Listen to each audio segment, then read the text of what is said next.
आइए सुनते हैं मुंशी प्रेमचंद द्वारा लिखित कहानी आत्माराम। आत्माराम आत्माराम आत्माराम। वेदों ग्राम में महादेव सोनार एक सुविख्यात आदमी था।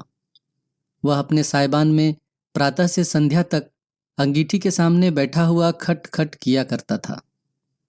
यह लगातार ध्वनि सुनने के लोग इतने अभ्यस्त हो गए थे कि जब किसी कारण से वह बंद हो जाती तो जान पड़ता था कोई चीज़ गायब हो गई।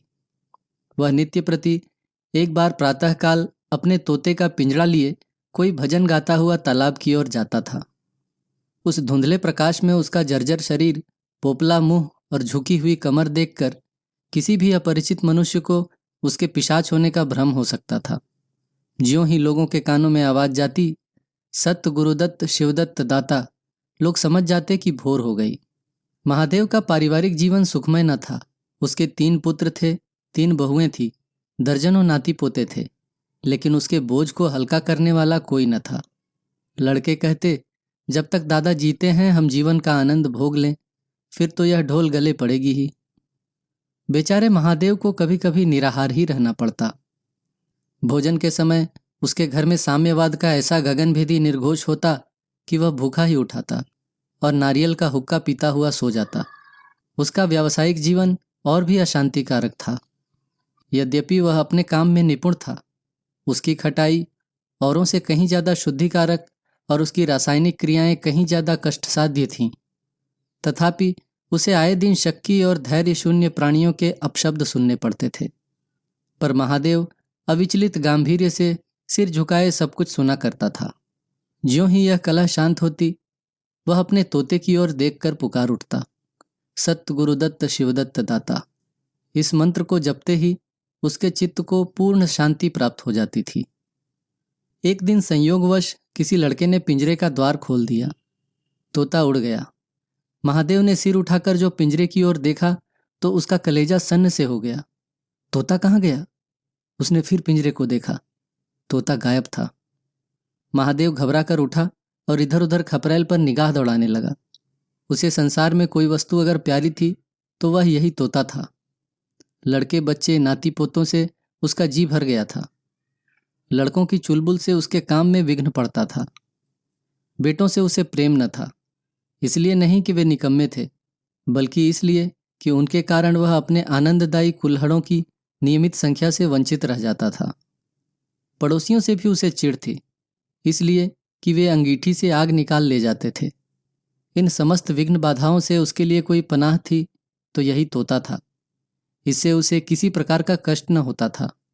वह अब उस अवस्था में था जब मनुष्य को शांति भोग के सिवा और कोई इच्छा नहीं रहती। तोता एक खपरेल पर बैठा था। महादेव ने पिंजरा उतार लिया और उसे दिखाकर कहने लगा, आ सत गुरुदत्त शिवदत्त दाता।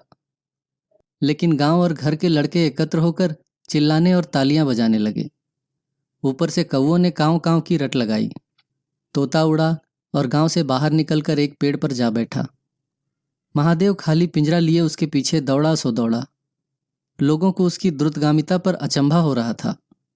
मोह की इससे सुंदर, इससे सजीव, इससे भाव में कल्पना नहीं की जा सकती। दोपहर हो गई थी। किसान लोग खेतों से चले आ रहे थे। उन्हें विनोद का अच्छा अवसर मिला। महादेव को चिढ़ाने में सभी को मजा आता था।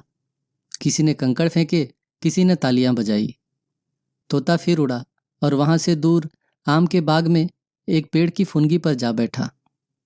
महादेव फिर खाली पिंजरा लिए मेंढक की भांति उचकता चला। बाग में पहुंचा तो पैर के तलुओं से आग निकल रही थी। सिर चक्कर खा रहा था। जब जरा सावधान हुआ तो फिर पिंजरा उठाकर कहने लगा, सत गुरुदत्त शिवदत्त दाता। तोता फुनगी से उतरकर नीचे की एक डाल पर आ बैठा, किंतु महादेव की ओर सशंक नेत्रों से ताक रहा था। महादेव ने समझा डर रहा है। वह पिंजरे को छोड़कर आप एक दूसरे पेड़ की आड़ में छिप गया। तोते ने चारों ओर गौर से देखा, निशंक हो गया, उतरा और आकर पिंजरे के ऊपर बैठ गया। महादेव का हृदय उछलने लगा। सत्य गुरुदत्त शिवदत्त दाता का मंत्र जपता हुआ वह धीरे धीरे तोते के समीप आया और लपका कि तोते को पकड़ लें, किंतु तोता हाथ न आया। फिर पेड़ पर आ बैठा। शाम तक यही हाल रहा।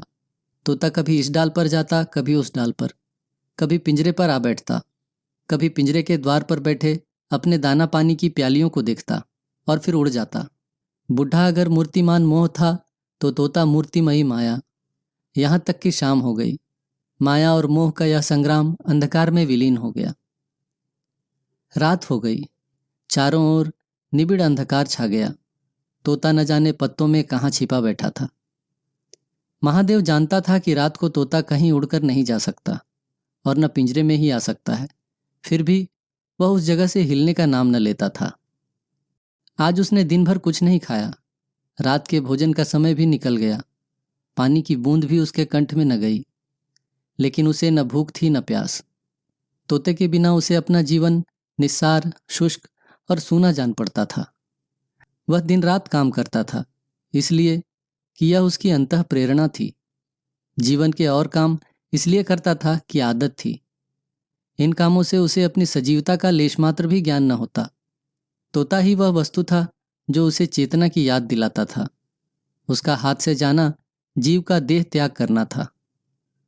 महादेव दिन भर का भूखा प्यासा, थका मांदा, रह रहकर झपकियां ले लेता था, किंतु एक क्षण में फिर चौंक कर आंखें खोल देता और उस विस्तृत अंधकार में उसकी आवाज सुनाई देती, सत्य गुरुदत्त शिवदत्त दाता।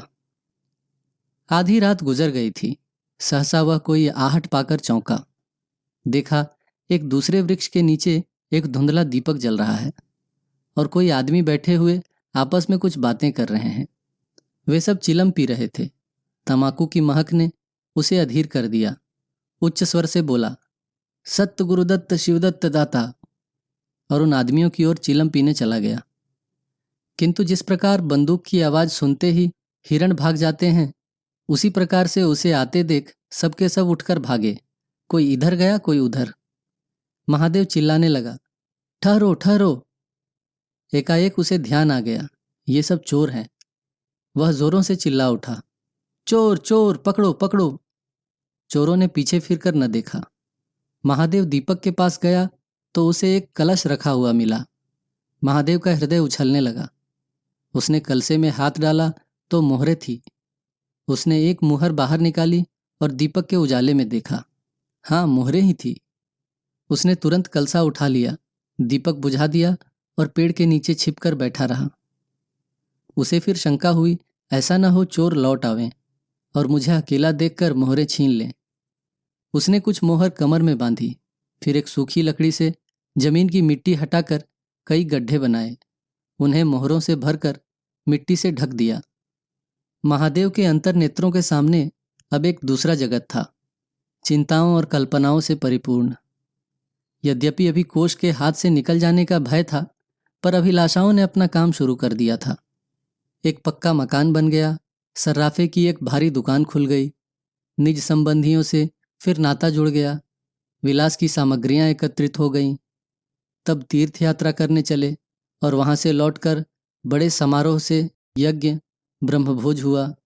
इसके पश्चात एक शिवालय और कुआं बन गया, एक बाग भी लग गया और वह नित्य प्रति कथा पुराण सुनने लगा। साधु संतों का आदर सत्कार होने लगा। अकस्मात उसे ध्यान आया, कहीं चोर आ जाए तो मैं भागूंगा क्यों कर। उसने परीक्षा करने के लिए कलसा उठाया और 200 पग तक बेतहाशा भागा हुआ चला गया। जान पड़ता था उसके पैरों में पर लग गए हैं। चिंता शांत हो गई। इन्हीं कल्पनाओं में रात व्यतीत हो गई। उषा का आगमन हुआ, हवा जागी, चिड़ियां गाने लगी। सहसा महादेव के कानों में आवाज आई, सत्य गुरुदत्त शिवदत्त दाता, राम के चरण में चित्त लागा। यह बोल सदैव महादेव की जिह्वा पर रहता था। दिन में सहस्त्रों बार ही यह शब्द उसके मुंह से निकलते थे, पर उसका धार्मिक भाव कभी भी उसके अंतःकरण को स्पर्श न करता था। जैसे किसी बाजे से राग निकलता है, उसी प्रकार उसके मुंह से यह बोल निकलता था, निरर्थक और प्रभाव शून्य। तब उसका हृदय रूपी वृक्ष पत्र पल्लव विहीन था। यह निर्मल वायु उसे गुंजरित न कर सकती थी, पर अब उस वृक्ष में कोपलें और शाखाएं निकल आई थी। इन वायु प्रवाह से झूम उठा, गुंजित हो गया। अरुणोदय का समय था। प्रकृति एक अनुराग में प्रकाश में डूबी हुई थी। उसी समय तोता पैरों को जोड़े हुए ऊंची डाल से उतरा जैसे आकाश से कोई तारा टूटे और आकर पिंजरे में बैठ गया। महादेव प्रफुल्लित होकर दौड़ा और पिंजरे को उठाकर बोला, आओ आत्माराम, तुमने कष्ट तो बहुत दिया पर मेरा जीवन भी सफल कर दिया। अब तुम्हें चांदी के पिंजरे में रखूंगा और सोने से मढ़ दूंगा। उसके रोम रोम से परमात्मा के गुणानुवाद की ध्वनि निकलने लगी। प्रभु, तुम कितने दयावान हो, यह तुम्हारा असीम वात्सल्य है, नहीं तो मैं पापी पतित प्राणी कब इस कृपा के योग्य था। इस पवित्र भावों से आत्मा विह्वल हो गई। वह अनुरक्त होकर कह उठा, सत्य गुरुदत्त शिवदत्त दाता, राम के चरण में चित्त लागा। उसने एक हाथ में पिंजरा लटकाया, बगल में कलसा दबाया और घर चला। महादेव घर पहुंचा तो अभी कुछ अंधेरा था। रास्ते में एक कुत्ते के सिवा और किसी से भेंट न हुई, और कुत्ते को मोहरों से विशेष प्रेम नहीं होता। उसने कलसे को एक नाद में छिपा दिया और कोयले से अच्छी तरह ढक कर अपनी कोठरी में रखाया। जब दिन निकल आया तो वह सीधे पुरोहित के घर पहुंचा। पुरोहित पूजा पर बैठे सोच रहे थे, कल ही मुकदमे की पेशी है और अभी तक हाथ में कौड़ी भी नहीं। इतने में महादेव ने पायलागन की। पंडित जी ने मुंह फेर लिया, यह अमंगल मूर्ति कहाँ से आ पहुंची, मालूम नहीं आज दाना भी मयस्सर होगा या नहीं। रुष्ट होकर पूछा, क्या है जी, क्या कहते हो, जानते नहीं हम इस समय पूजा पर रहते हैं। महादेव ने कहा, महाराज आज मेरे यहाँ सत्यनारायण की कथा है। पुरोहित जी विस्मित हो गए, कानों पर विश्वास न हुआ। महादेव के घर कथा का होना उतनी ही असाधारण घटना थी जितनी अपने घर से किसी भिखारी के लिए भीख निकलना। पूछा, आज क्या है। महादेव बोला, कुछ नहीं, ऐसे ही इच्छा हुई कि आज भगवान की कथा सुन लूं। प्रभात ही से तैयारी होने लगी। बेदो गांव के निकटवर्ती गांव में सुपारी फिरी। कथा के उपरांत भोज का भी न्योता था। जो सुनता आश्चर्य करता, आज रेत में दूब कैसे जमी। संध्या समय जब सब लोग जमा हुए और पंडित जी अपने सिंहासन पर विराजमान हुए तो महादेव खड़ा होकर उच्च स्वर में बोला, भाइयों, मेरी सारी उम्र छल कपट में कट गई। मैंने न जाने कितने आदमियों को दगा दी, कितने खरे को खोटा किया, पर अब भगवान ने मुझ पर दया की है। वह मेरे मुंह की कालिक को मिटाना चाहते हैं। मैं आप सब भाइयों को ललकार कर कहता हूँ, जिसका मेरे जिम्मे जो कुछ निकलता हो, जिसकी जमा मैंने मार ली हो, जिसके चोखे माल को खोटा कर दिया हो, वह आकर अपनी एक एक कौड़ी चुका ले। अगर कोई यहाँ आ न सका तो आप लोग उसे जाकर कह दीजिए, कल से 1 महीने तक जब जी चाहे आए और अपना हिसाब चुकता कर ले। गवाही साखी का कोई काम नहीं। सब लोग सन्नाटे में आ गए। कोई मार्मिक भाव से सिर हिलाकर बोला, हम कहते थे ना। किसी ने अविश्वास से कहा, क्या खाकर भरेगा, हजारों का टोटल हो जाएगा। एक ठाकुर ने ठठोली की, और जो लोग सुरधाम चले गए। महादेव ने उत्तर दिया, उसके घर वाले तो होंगे। किंतु इस समय लोगों को वसूली की इतनी इच्छा न थी जितनी यह जानने की कि इसे इतना धन मिल कहाँ से गया। किसी को महादेव के पास आने का साहस न हुआ। देहात के आदमी थे, गड़े मुर्दे उखाड़ना क्या जाने। फिर प्रायः लोगों को याद भी न था कि उन्हें महादेव से क्या पाना है, और ऐसे पवित्र अवसर पर भूल चूक हो जाने का भय उनका मुंह बंद किए हुए था। सबसे बड़ी बात यह थी कि महादेव की साधुता ने उन्हें वशीभूत कर लिया था। अचानक पुरोहित जी बोल उठे, तुम्हें याद है मैंने एक कंठा बनाने के लिए सोना दिया था, तुमने कई माशे तौल में उड़ा दिए थे। महादेव, हाँ याद है, आपका कितना नुकसान हुआ होगा। पुरोहित, 50 रुपए से कम न होगा। महादेव ने कमर से 2 मोहरें निकाली और पुरोहित जी के सामने रख दी। पुरोहित जी की लोलुपता पर टिकाएं होने लगी। यह बेईमानी है, बहुत हो तो 2-4 रुपए का नुकसान हुआ होगा, बेचारे से 50 रुपए ऐंठ लिए। नारायण का भी डर नहीं, बनने को पंडित पर नीयत ऐसी खराब। राम राम। लोगों को महादेव पर एक श्रद्धा सी हो गई। 1 घंटा बीत गया पर उन सहस्त्रों मनुष्यों में से एक भी खड़ा ना हुआ। तब महादेव ने फिर कहा, मालूम होता है आप लोग अपना अपना हिसाब भूल गए हैं, इसलिए आज कथा होने दीजिए। मैं 1 महीने तक आपकी राह देखूंगा, इसके बाद तीर्थ यात्रा करने चला जाऊंगा। आप सब भाइयों से मेरी विनती है कि आप मेरा उद्धार करें। 1 महीने तक महादेव लेनदारों की राह देखता रहा। रात को चोरों के भय से नींद न आती। अब वह कोई काम न करता। शराब का चस्का भी छूटा। साधु अभ्यागत जो द्वार पर आ जाते उनका यथा योग्य सत्कार करता। दूर दूर तक उसका सुयश फैल गया, यहाँ तक कि महीना पूरा हो गया और एक आदमी भी हिसाब लेने न आया। अब महादेव को ज्ञान हुआ कि संसार में कितना धर्म, कितना सद्व्यवहार है।